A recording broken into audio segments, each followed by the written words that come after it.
civilization will die tonight. Whole civilization will die tonight. A whole civilization will die tonight.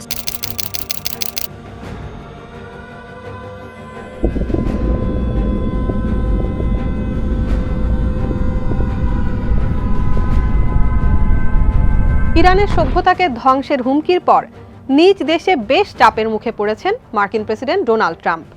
নিজ দেশেই শুনতে হচ্ছে অযোগ্য, অসুস্থ ও উন্মাদের মতো শব্দগুলো।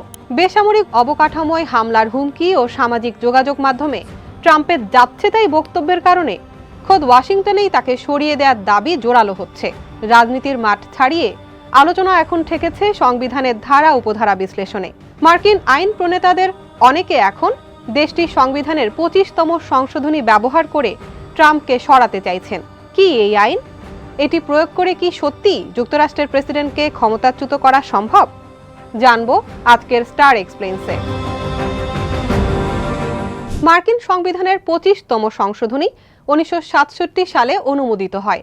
মূলত 1963 সালে প্রেসিডেন্ট জন এফ কেনেডি হত্যাকাণ্ডের পর রাষ্ট্রপ্রধানের উত্তরাধিকার নিয়ে যে অনিশ্চয়তা তৈরি হয়েছিল তা দূর করতেই এই আইন আনা হয়। এর মূল উদ্দেশ্য ছিল, যদি কোনো প্রেসিডেন্ট মৃত্যু, পদত্যাগ বা শারীরিক মানসিক অসুস্থতার কারণে দায়িত্ব পালনে অক্ষম হয়ে পড়েন, তবে ক্ষমতা হস্তান্তরের প্রক্রিয়া কি হবে তা সুনির্দিষ্ট করা।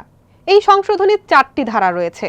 প্রথম 3টি ধারা মূলত প্রেসিডেন্টের মৃত্যু বা স্বেচ্ছায় ক্ষমতা হস্তান্তরের সঙ্গে সম্পর্কিত।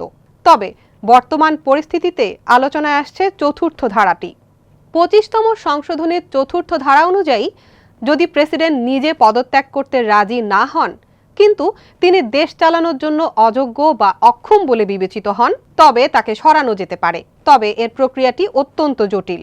ভাইস প্রেসিডেন্ট ও মন্ত্রিসভার সংখ্যাগরিষ্ঠ সদস্যদের একমত হতে হবে যে প্রেসিডেন্ট তার দায়িত্ব পালনে শারীরিক বা মানসিকভাবে অক্ষম।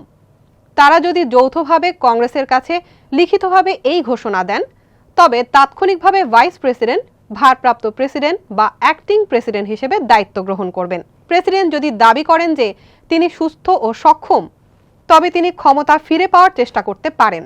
কিন্তু ভাইস প্রেসিডেন্ট ও মন্ত্রিসভা যদি 4 দিনের মধ্যে এর বিরোধিতা করে, তাহলে বিষয়টি সুরাহার জন্য কংগ্রেসে পাঠাতে হয়।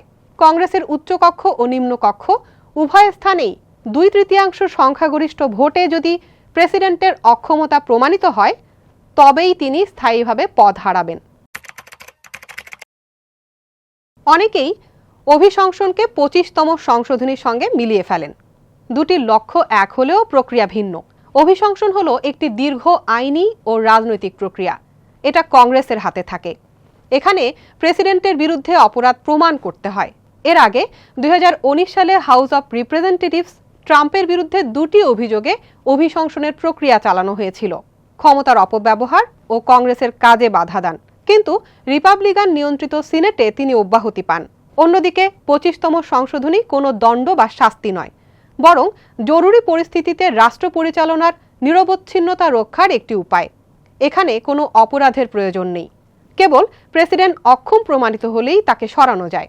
মন্ত্রিসভা যদি মনে করে প্রেসিডেন্টের মানসিক অবস্থা বা আচরণ দেশের জন্য হুমকি, তবে তারা দ্রুত পদক্ষেপ নিতে পারে।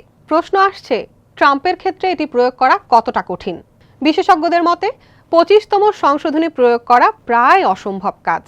কারণ ভাইস প্রেসিডেন্টের সক্রিয় সমর্থন ছাড়া এই প্রক্রিয়া শুরুই করা যাবে না। বর্তমান প্রশাসনের অধিকাংশ মন্ত্রী প্রেসিডেন্টের অনুগত।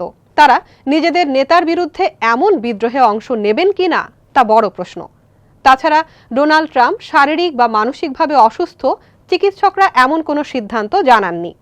বিরোধীরা তার কথাবার্তাকে উন্মাদের মতো বললেও একে রাজনৈতিক বা আইনিভাবে অক্ষমতা হিসেবে সংজ্ঞায়িত করা কঠিন। তাহলে কেন এই দাবি উঠছে? সাম্প্রতিক সময়ে ইরানে হামলা এবং ট্রাম্পের সভ্যতা ধ্বংসের হুমকিতে ভীত হয়ে পড়েছেন খোদ যুক্তরাষ্ট্রের অনেক রাজনীতিক। বার্নি স্যান্ডার্স, চাক শুমার, ইলহান ওমারের মতো আইন প্রণেতারা মনে করছেন ট্রাম্পের এই অস্থির ও বিপজ্জনক আচরণ মার্কিন গণতন্ত্র ও বিশ্ব শান্তির জন্য বড় হুমকি হয়ে দাঁড়িয়েছে। ইতিহাসে এখন পর্যন্ত কোনো মার্কিন প্রেসিডেন্টকে এই 4র্থ ধারার মাধ্যমে জোর করে সরানো যায়নি। এর আগে 2002 ও 2007 সালে প্রেসিডেন্ট জর্জ ডব্লিউ বুশ স্বাস্থ্যগত কারণে 25তম সংবিধান সংশোধনীর 3 ধারা অনুসারে ক্ষমতা ভাইস প্রেসিডেন্টের কাছে সাময়িকভাবে হস্তান্তর করেছিলেন। তবে এবারের প্রেক্ষাপট ভিন্ন। ট্রাম্পকে 25তম সংশোধনীর চতুর্থ ধারায় সরানো যাবে কি না তা এখনো অনিশ্চিত।